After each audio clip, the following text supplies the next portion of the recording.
Bonjour Internet, je suis Adrien, un ami de Françoise Tché que vous connaissez sûrement déjà en tant que créatrice d'Astuces pour 10. C'est pour elle qu'aujourd'hui je réalise cette série de vidéos. J'ai 18 ans et je suis actuellement en 3e année d'école d'ingénieur. Je suis dyspraxique et dysgraphique, dite sévère et invalidante. J'utilise donc l'ordinateur et uniquement l'ordinateur depuis le collège et ce, dans toutes les matières. J'ai donc accumulé, au cours de ma scolarité, beaucoup d'expérience. Et c'est cette expérience que je vais essayer de partager avec vous dans cette série de vidéos.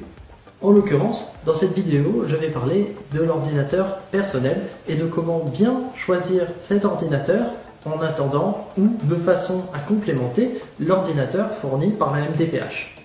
Le problème étant que si jamais vous cherchez ordinateur personnel sur Internet, vous allez vous retrouver avec des millions de résultats d'ordinateurs divers et variés avec très peu de conseils pour savoir si jamais ces ordinateurs seraient vraiment utiles dans un cadre scolaire.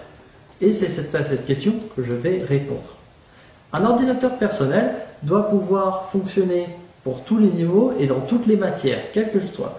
Que ce soit français, mathématiques, physique, chimie, technologie, histoire, sciences et vie de la Terre ou autre. Il est donc important que cet ordinateur possède certaines caractéristiques qui lui permettent de fonctionner dans toutes ces matières de la manière la plus ergonomique possible et que l'ordinateur soit le plus simple d'utilisation pour l'élève. Il est important de se souvenir qu'il ne s'agit en aucun cas de règles. Vous pouvez très bien choisir au-dessus ou en dessous de ces spécifications ou choisir un ordinateur totalement différent si jamais il convient mieux à l'élève en question. Ce n'est absolument pas un souci. En premier lieu, je ne recommanderais pas, sauf cas particulier, que l'ordinateur personnel soit une tablette PC. Alors il est vrai qu'un ordinateur de ce type est plus léger, plus compact, plus pratique à transporter. Néanmoins, ces ordinateurs possèdent 3 inconvénients principaux qui les rendent incompatibles avec la liste de conseils que je présente dans cette vidéo.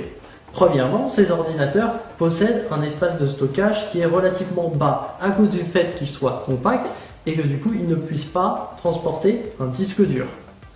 Ensuite, ces ordinateurs sont généralement plus petits de façon à rester portables et donc, du coup leur écran est plus petit. Et enfin, ces ordinateurs sont souvent dépourvus d'un clavier fixe, c'est généralement un clavier que l'on peut accrocher et décrocher, ou même des fois ces ordinateurs ne possèdent pas de clavier du tout. Cela les rend donc incompatibles avec la liste de conseils qui est présentée dans cette vidéo. L'ordinateur que l'on recherche doit être un ordinateur classique, avec un clavier, un écran, et il doit être polyvalent. Évidemment, cette machine sera plus encombrante et plus lourde qu'une tablette PC. Néanmoins, il faut se souvenir qu'il existe des sacs spécialisés pour pouvoir transporter des ordinateurs et que si jamais on combine le poids des livres, fiches et autres documents que l'ordinateur permet de remplacer, au final, le poids de l'ordinateur sera moins élevé que celui d'un sac à dos traditionnel. Il est donc très important de se souvenir que le but de l'ordinateur est de pouvoir remplacer les documents papier remis à l'élève et c'est donc pour cela qu'il faut que l'ordinateur soit apte à pouvoir manipuler ces différents documents en plus de remplir son rôle d'ordinateur. C'est pour ça qu'il est important que l'ordinateur possède un écran qui soit large. En effet, si jamais l'élève a besoin de manipuler différents documents en même temps, il est mieux que l'espace de travail auquel il ait accès soit le plus grand possible. Par exemple, si jamais l'élève a besoin de placer son document et son énoncé l'un à côté de l'autre, il faut que ces deux documents puissent être placés l'un à côté de l'autre sans avoir besoin de les redimensionner, ce qui pourrait réduire leur lisibilité. C'est pour ça que je recommanderais un ordinateur avec un écran d'environ 17,3 pouces.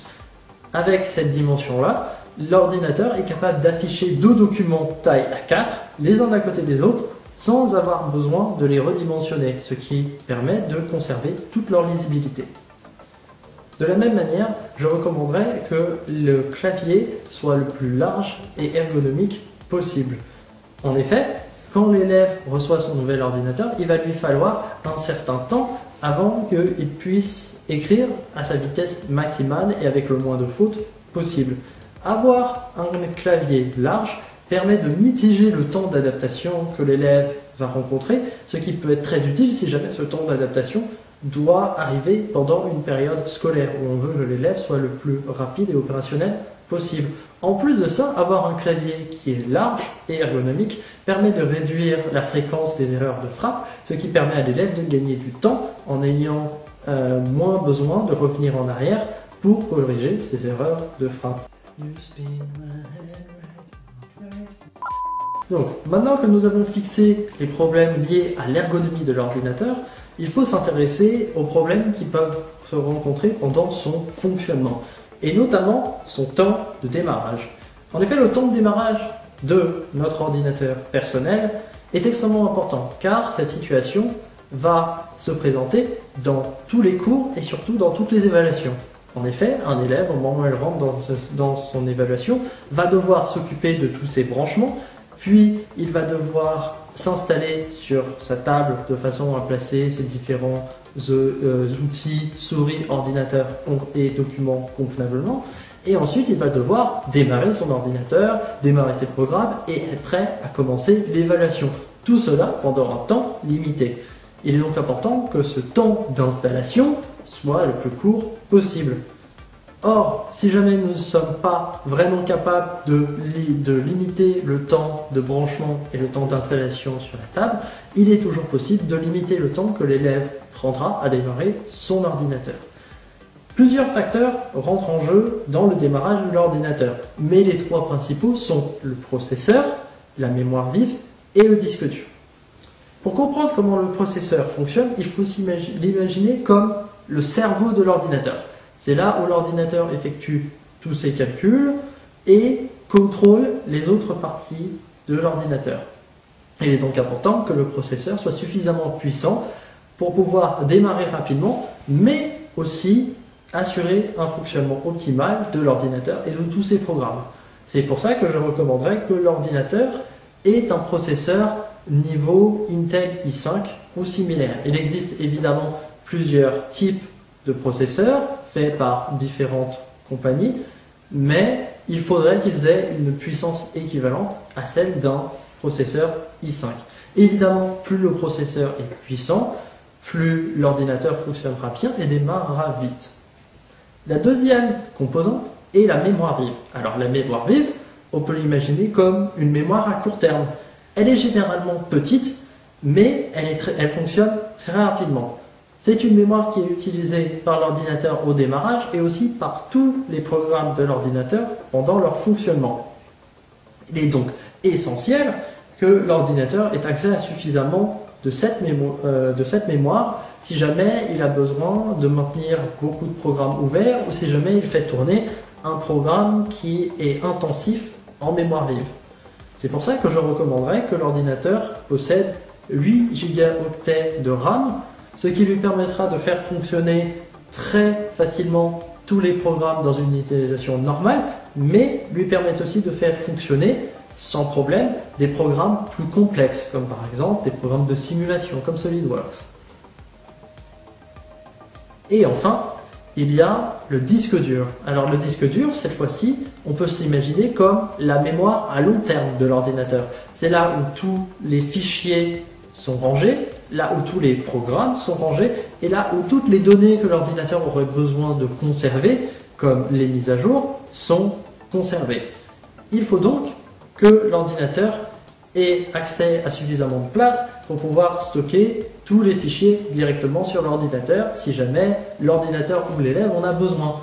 Par exemple, si jamais l'ordinateur va fonctionner pour plusieurs années scolaires, il peut être efficace que l'élève ait accès à tous ces fichiers de ces différentes années scolaires si jamais il en a besoin. Et ce, sans avoir besoin d'utiliser un disque dur externe. Car même si jamais il est possible d'utiliser un disque dur externe pour stocker plus de données, cela va empêcher l'élève d'utiliser un de ses ports USB. Et on va en revenir plus tard dans la vidéo, les ports USB sont très importants. Je conseillerais donc que l'ordinateur ait une mémoire combinée d'environ 500 gigaoctets. Néanmoins, il existe un autre type de disque dur, un qui est trouvé généralement dans les ordinateurs à haute performance, qui est appelé une Solid State Drive, ou SSD.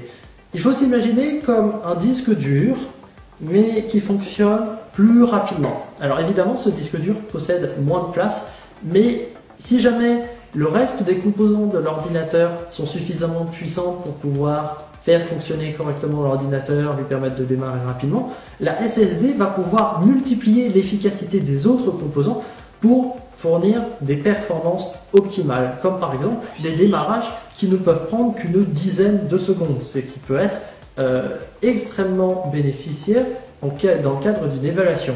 Évidemment, le problème de ces disques est qu'ils ont beaucoup moins de place qu'un disque dur normal. Mais, heureusement, les ordinateurs sur lesquels sont installés des SSD possèdent également un autre disque dur qui, lui, est plus lent, mais a plus de place, généralement de l'ordre du 1 Teraoctet.